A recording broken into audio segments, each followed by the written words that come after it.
বিজেপির নেতৃত্বকে শুভেন্দু অধিকারী। কেন তার নাম নিলাম?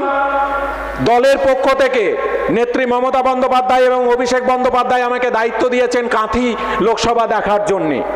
সেই লোকসভার তিনি গোটা বাংলায় নাকি বিজেপিকে জেতাবেন। আমি শুধু দুটো তথ্য দিয়ে শেষ করব। 2021-এর নির্বাচনের পরে, বিধানসভা নির্বাচনের পরে কাঁথি পৌরসভা নির্বাচন হয়। কাঁথি পৌরসভা নির্বাচনে 21টার মধ্যে 17টা আসনে তারা হেরেছে এবং 17টা আসনে তৃণমূল কংগ্রেস জয়ী হয়েছে। তার ওয়ার্ড, যেখানে তার বাড়ি 15 নম্বর ওয়ার্ড, সেই ওয়ার্ডে তাকে হারিয়েছি। পঞ্চায়েত নির্বাচনে সেই পঞ্চায়েতে তাদেরকে হারিয়েছি এবং আগামী লোকসভা নির্বাচনে আমি এখান থেকে কথা দিয়ে যাচ্ছি শুভেন্দু বাবুকে কাঁথি লোকসভা থেকে 2 লক্ষের বেশি ভোটে হারাবো। আগে উনি কাঁথি লোকসভাটা সামলে নিন, আমি ওখানে যে লড়াই দিচ্ছি আমাদের নেতৃত্বকে নিয়ে সেটা সামলে নিন।